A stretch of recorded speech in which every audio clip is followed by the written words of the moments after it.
Hello, and welcome to Think on the Circle. And today we are going to talk about your Viva.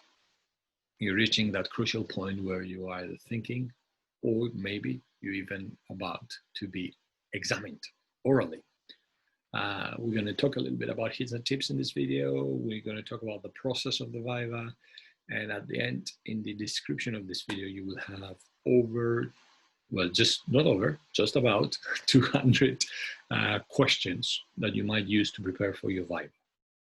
Now, I have to say that whatever you do with these questions, if you share them, give them to a friend, make sure you always give credit to Graham Stew, because Dr. Graham Stew was the original author of these questions, and they were given to me, shared with me. I updated them a little bit. I've added a few more, just about 20. But we'll talk more about research questions in a minute. Let's go back to hints and tips about the Viva. And I'm going to talk about the Viva before the Viva, and then during the Viva, and what you can do to prepare and do your best. But before we do that, let's think about the Viva, because it's often pronounced Viva-voce. The closest we have to Latin is Italian, so it would probably be something like Viva-voce. And why is it important that sometimes you pronounce it with its original sound? Because the words themselves mean the living voice. So a lot of people translate it as the word of mouth, that you did an oral exam and use your voice, your mouth, to defend your thesis. And you have to remember that a doctorate is 50% or a bit more perhaps is the written word. I'd like to think that the other 50% is the oral word. And in your exam, you are there to try to defend your work. The examiners are trying to see if it is your work, number one. And if you've reached that stage, we assume it is your work, but we need to just double check how you own that work. How can you communicate with other academics about your subject, whether you are indeed the expert, which you should be at that stage. And generally they're trying to think, is this person, does it have what it takes to be a PhD? Can we say that they've reached that level of PhD-ness? And your contribution to knowledge has a lot to do with that, and how you communicate that contribution to knowledge. So let's get you started so that you feel a little bit more confident, a little bit more secure when you're in that Viva. And the more relaxed and the more confident you feel, the more likely you're going to do wonderful in your Viva, and not just do wonderful to pass it and do well, but also to create opportunities for you. So the first thing I'm going to tell you is think before the Viva. If you have actually put any of your publications in your thesis, and they should be in one of the first few pages, you should have a list of publications that relate to this PhD. Now, if you haven't done that, do not panic. Quite a few students forget to do this. And now, why am I suggesting that you do this? Well, it's quite often, even if you do as a conference paper, they are peer reviewed. So that sort of gives an extra bit of confidence to the examiners that you have defended and you have presented in a conference, or you have defended and you have been published in a journal, a double-blind refereed journal. Now, what if you haven't done that? Well, if you haven't done that, what I suggest to my students, well, I do suggest my students to put it in, but let's say that we had an accident and it didn't go in accidentally.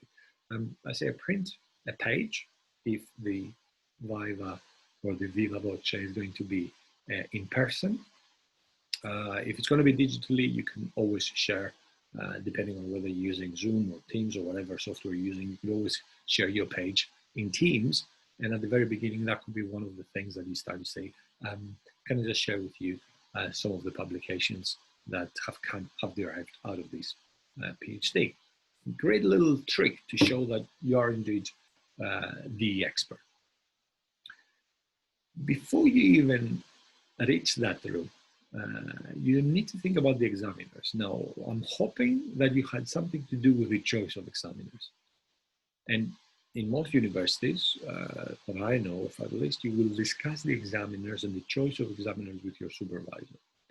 If you didn't have the opportunity to do that, there might be some universities that do not offer you that opportunity. That's fine. You can research your examiners. I mean, these are the skills that any great PhD has, right? You have research skills. So find everything that you can about your examiners in academic terms. What have they published? Where are they publishing? What are their interests? It will give you a hint as to what kind of questions they're likely to ask. And I'll give you an example. If one of your examiners has written a book on methods, research methods, well, you can expect that that kind of person likes the research methods. Well, everybody likes the research methods. Anyway, you will get a lot of research method type of questions from that examiner. So use your research and analytical skills and try to establish where that particular examiner might be coming from. The next thing to do is think about the type of questions you might be asked. I'm giving you in the description 200 questions. The original 180 or so were written by my colleague Graham Stew. I've added a few extras. A lot of those questions are repeated. Quite often, when we're asked a question and we're asked it slightly differently, we get confused and we get stuck. So the idea behind these 200 questions is that a lot of the questions, if you see them repeating, then it means just practice them differently for yourself. Be ready no matter how they are phrased. But also some of those questions might not apply to you. Okay, and I don't know where you are coming from. My background is in social sciences, so there might be different questions that are asked in STEM subjects. But I do hope that this question will be useful to you. There are in thematic order because generally speaking, most examiners will ask you, they will start with general questions about your PhD. One of my favorite opening questions is, how would you explain your PhD to your grandma in a couple of sentences? And I'm waiting to see how that person will describe their PhD in very simple terms. The themes are, think of your chapters, you know, in the introduction, you're talking about your research question. They might ask you early on about your contribution. Other examiners will ask you later on about your contribution. It really depends on the examiners, but they will move on some point into literature. Then they might move into methodology and they might bring epistemology questions there. Then they will move on to methods, and then into findings. And most examiners that I have seen will ask about contribution in the findings. But you know, it is always different. And remember, no matter how many of these videos you watch and how many advice you get, your PhD experience is yours alone. So own it. I mean, at the end, they might ask you about your future research plans. And at the very, very last question is normally, do you have any questions for us? And practice a couple of questions that you might have from the examiners. You know, things like a certain section that is very strong. And you say, what you thought about this section? Or I'm thinking of publishing so-and-so paper. If they never asked you about where you think of publishing next, do you have any advice for that? Just practice a couple of questions in case you're asked, do you have any questions for us? Or it might be technical questions that you might indeed have, which is about, so what's the next stages of the process?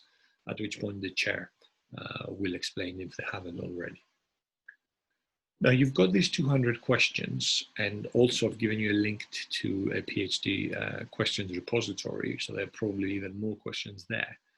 But Viva Voce is the living voice. So no matter how many times you study, your mind responds in a kind of a different way. You fill in the blanks. So your voice is the one that you should be using. So I strongly advise you to consider a mock Viva. There are mini Vivas where somebody will sit and hear to you answering the questions. But there are also real mock Vivas, you know, where you have two examiners. If you have kind colleagues at your university, they might act as the examiners, and they will grill you, you know. And I had my mock Viva, and a colleague of mine grilled me. And that's a nice way to build confidence. Just remember that whatever the result of your mock Viva is, it doesn't matter, because your Viva will be different, or your Viva will be different. The examiners will be different, and that's the real thing. But the mock Viva allows you to use your voice, and it could be that you've never used your voice to defend your PhD or your doctorate. And generally speaking, I strongly advise about it. And I can't stress enough how important a mock Viva will be. If you cannot have a mock Viva, at least have a mini Viva where you take these 200 questions and you've got somebody who's holding those questions and they're asking you and you're repeating the answer. And they can help you by saying, that didn't sound very well, or you could improve that by saying this, and so forth. Remember to take time out between you being completely immersed in your PhD, in your doctorate, and you getting examined. Closer to the examination, you can refresh your memory, but a little bit of time out is very, very important so you can reflect. As the time progresses and it's closer to the time for the Viva, it is very important that you visit the space. Now, I always say to my students, no matter what they do, if they're doing a presentation, you should go and find where the light switch is. You should know where you're going to sit. So if you have an opportunity and make the opportunity to visit the physical space, do so. If it's going to be a digital space, because these days with all sorts of things, including COVID, we do have a lot of digital Vivas. Then make sure you visit the digital space before you have your Viva. Ask the chair or somebody from your doctoral college or from your school, college, whatever, faculty, to allow you to, even if it's not going to be the very, let's say they're using, I don't know, Zoom, ask them if one of them could just log in and ask you to have a 5 minutes in that digital space so you find your way around the software. If it's going to be Microsoft Teams, ask them to invite you there. Now, normally the better universities, the ones who are more organized, they will be asking the chair to call you in the day before or the week before so that they can test the technology, make sure that everything is okay, that your internet is working and what have you. But it is extremely important that you visit the space and you feel more comfortable about it before you go for your Viva, because any sort of variables you can eliminate that add to your stress, the better. The more you eliminate, the better. Now, you're just about to be called for your Viva, okay? And this is the waiting moment, is the time where you might start getting stressed and you might panic. So remember that at that point, you are the expert. There's no other person in the world that knows more about the subject than you. Now, the people inside the room, the examiners, might know a lot about the body of knowledge, but your particular project, your topic, and your contribution to knowledge, you are the expert. So what do you say to yourself before you enter? You say, who is the expert? And you go, I am, right? So repeat it as many times as you can. And don't forget to breathe. Breathe, okay? Do not panic. Whatever you do, do not panic. If you have found some mistakes in your PhD previously, do not panic. If you are asked a question you do not understand, do not panic. Breathe, repeat the question or elements of the question. I take my time when somebody's asking me a question, if I'm being examined, repeat.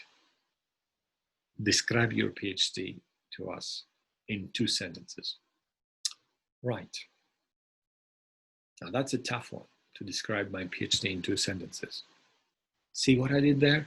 I didn't quite repeat the question, I paraphrased it, but that gave me time to think. So give your time to think, give yourself time to breathe. And at one point, once you relax, and if you've got a good set of examiners and chair, which I'm sure you will, they will, ease you into the Viva-voce. So you are going to, hopefully at some point, you're going to start enjoying this. And there might be a point where you find yourself to be in the flow, and time will just pass and you won't even realize that it passed. So I hope all of this is useful to you. Remember to have a look at the 200 questions. Use them as you best see fit. If you start sharing them, please make sure you give credit to Graham Stew, because that's a lot of his hard work in there. Thank you and good luck.